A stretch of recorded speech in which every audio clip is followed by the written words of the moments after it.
Ladies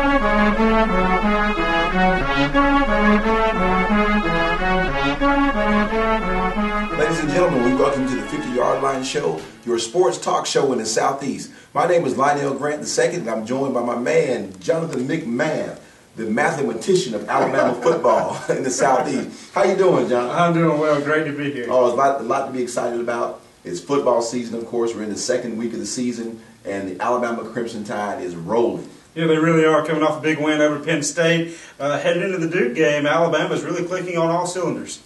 It looked real good on the game against Penn State, but more importantly, before the game, it was a very historical moment. We had three legendary coaches gathered at the 50-yard line. Yeah, we got Nick Saban was there, Joe Paterno, and of course Bobby Bowden was there. And we were talking a little bit before the show how all three of those coaches combined have over 890 wins. So definitely an historical day, and I think the atmosphere was just electric for the game. A lot can be learned from those three individuals there as it relates to coaching college football. Very exciting game in terms of you being an Alabama fan, of course. What do you think about the game? Just tell us a little bit about what you saw at the Alabama-Penn State game. I think the Alabama offense looked really good. I thought there were times where they hurt themselves in the red zone. They had a couple of false starts and holding penalties. They had the first holding call from the offensive line in 11 games. So that hurt them a little bit. I thought the defense, anytime you give up 3 points and 6 points combined so far for the whole year, you're doing something right. But the defense still, there were some gaping holes there. And if Penn State would have had a little bit more of an experienced quarterback,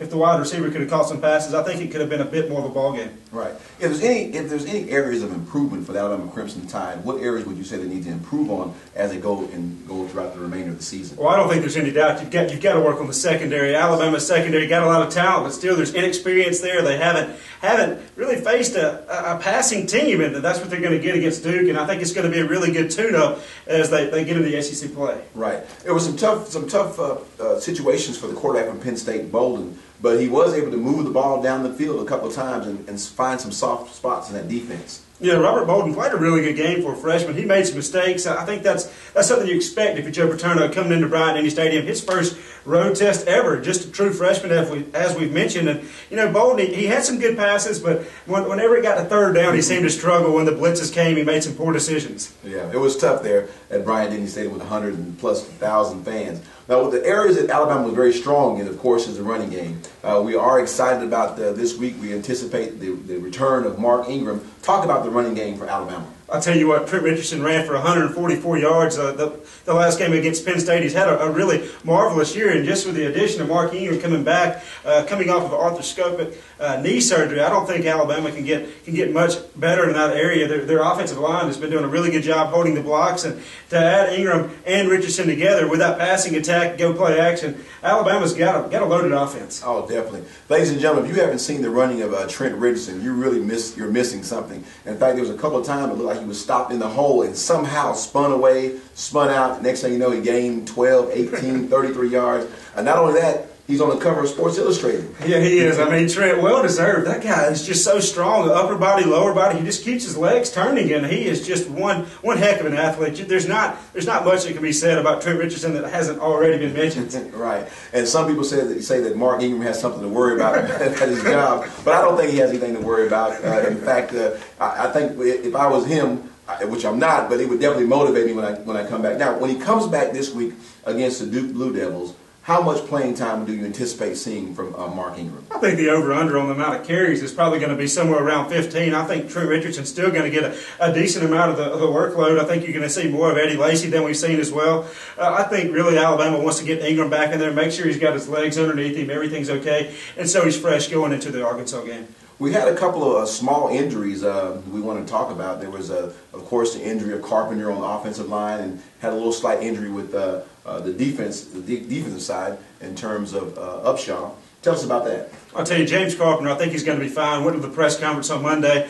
I think he's going to be ready to roll. As of yesterday's practice, he was almost back to full strength. And Courtney Upshaw, he was replaced by Ed Stinson, the freshman. He led the team in tackles. He had a marvelous game, and I think Upshaw will be ready for this game as well. Great, great. Now, we have a return of Darius. Tell us about that. Marcel Darius. The secondary, if they struggle, a pass rusher always helps. Alabama's yet to record a sack this year, and I think with the emergence of Marcel Darius coming off the 2-game suspension, it only can help that young Alabama secondary. Definitely give them some strength up front and kind of relieve the secondary. Of course, you want to mention the excellent play from the secondary with Lester, and also with the former walk-on Lowry. Excellent job. Let's talk about that for a moment. Will Lowry, he is really, he worked his way up from the scout team, and now he's almost starting in the dime position. He's playing a really, really tough, hard-nosed football, and that's something you got to do in the Nick Saban scheme defense. You got to play hard, and you got to know the defense, and Will Lowry is doing a really nice job. And you talked about Robert Lester. He's already got 3 interceptions this year.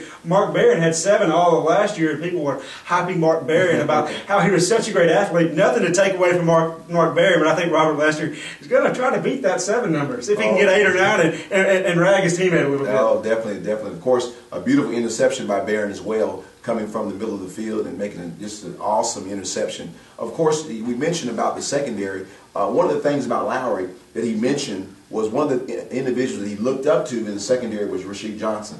Yeah, Rasheed Johnson was a great player of his own for Alabama, that safety. He was never I guess the high-profile athlete coming out of high school, but Will Lowry and Rasheed Johnson's got a lot of things in common. Both of those players work really hard. Yeah. Well, we talk about Alabama, and they're going to their non-conference schedule. They play the Duke Blue Devils, of course. That's in football, not basketball, so we don't have to worry about that. Let's talk about, kind of set that game up with the Duke Blue Devils. How do they look coming out that game with Wake Forest? Duke lost the game. You're probably well aware by now, by a score of 54-48. Their defense gave up a lot of points, but one thing to be concerned about is that offense of theirs underneath David Cutcliffe. They like to pass the ball. Sean Renfrey, the sophomore quarterback, threw for over 350 yards. Had a good game. Alabama's got to prepare for him, and they've got some pretty good wide receivers and a great running back in Desmond Scott as well. So they seem quite balanced underneath Cutcliffe. And another thing that I want to mention, Ron Middleton, the special teams coach there, used to coach at Alabama a few years prior. So I think David Cutcliffe, the former Ole Miss head coach, Tennessee offensive coordinator, then you've got Middleton in there. You've really, really, really got to prepare for that Duke team. Definitely. Definitely. One thing we want to mention also is Cutcliffe has a lot of experience in the SEC, so that's going to be something he's going to really get his Duke Blue Devils tuned up for and let them know that it's a little different than playing Wake Forest when you take on a powerful team as the Alabama Crimson Tide. Not only a powerful team, but the #1 team ranked in the nation. Yeah, I would definitely agree with that. But I think Alabama's got to be careful too. They can't overlook Duke because this is going to be one of Duke's biggest games of the year. Oh, definitely a big game. And one of the big targets for Renfrey, as you mentioned before, was Connor Vernon. And he caught a lot of passes and had a lot of yards. Let's talk about that. Yeah, Vernon and Scott had over 250 yards combined last week against Wake Forest. So those are definitely 2 threats when Duke looks to go downfield. Well, you have the game, non-conference game, Alabama versus the Duke Blue Devils. So it's definitely a game that we want to look forward to. Of course, it's an early game, so to give us a chance to tune in and see what happens as the #1 Alabama Crimson Tide takes their game on the road to face the Duke Blue Devils. Well, one of the things that's really going around college football, we talked about it earlier in the show. We talked about Masoli. We talked about the NCAA controversy. One of the biggest controversies that's going on now is the NCAA. Of course, you know about all the sanctions that they kind of held down against USC or brought on to USC and the program. But one of the things that really are unheard of is the Heisman Trust, the people from the Heisman Trophy Commission coming together and let's just talk about it. Well, I tell you what, the Heisman committee met Tuesday night. Before they could even meet, Reggie Bush decided to give up his Heisman Trophy, to give it back to the Heisman Trust, and I think they were really blindsided by that. Reggie Bush, of course, been underneath a lot of scrutiny as of late, and I think what he did was very honorable after doing a lot of dishonorable things while he was at USC, accepting money from agents, and now lying about it while he has been in the NFL. So giving back the Heisman Trophy, in my personal opinion, was the right thing to do. Now, whether or not Reggie learns from it or not, that's still to be seen. Yeah. Ladies and gentlemen, that's something that we're hearing more frequently as we go across the country. And this by no means is any indication of USC and their program, but we see it kind of often here. We talked about early in the show what happened with the University of North Carolina. We talked about the receiver from Georgia, A.J. Green. In fact, Marcel Darius had a situation also. We had this 2-game suspension. Is this something that we should look forward to, or something that we're going to get kind of accustomed to hearing in college football? Well, I think I hate to say it, but unless it's the NCAA, the NFL, the NFL Players Association steps in, I really do not know what they're going to do. Another thing that I wanted to mention, that the Heisman really, it was vacated. They're not going to give it to anyone else. Right. Well, and I'm kind of glad they're not going to do that. Many people talked about giving it to Vince Young, but it's really tough because if you remember in '05, the voting was really kind of split down the middle. Yeah. Matt Leinart got a lot of the votes. In fact, the USC votes were kind of split between Reggie Bush and Leinart. So how will we know that Vince Young would have got it, even though he was second, in the Heisman voting that year? Well, there's no doubt Vince Young's a great player. So was Matt Leinart at USC. So I really don't think it's fair to either one of those guys to give it to one and not give it to the other. Right. Reggie Bush, a remarkable college player. They'll never be able to take anything away from him as far as his on-the-field accolades.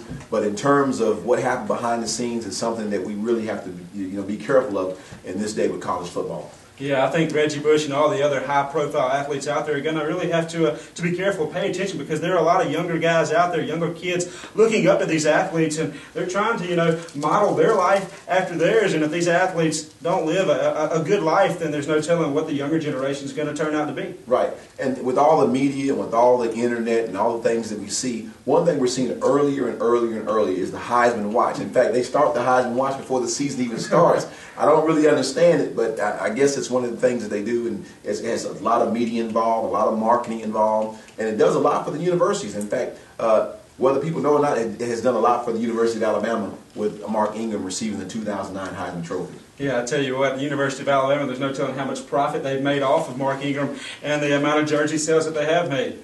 Yes, you're exactly right.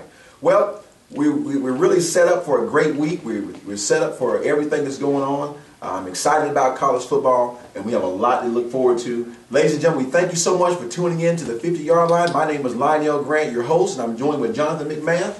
And stay tuned, and we'll be back for more episodes.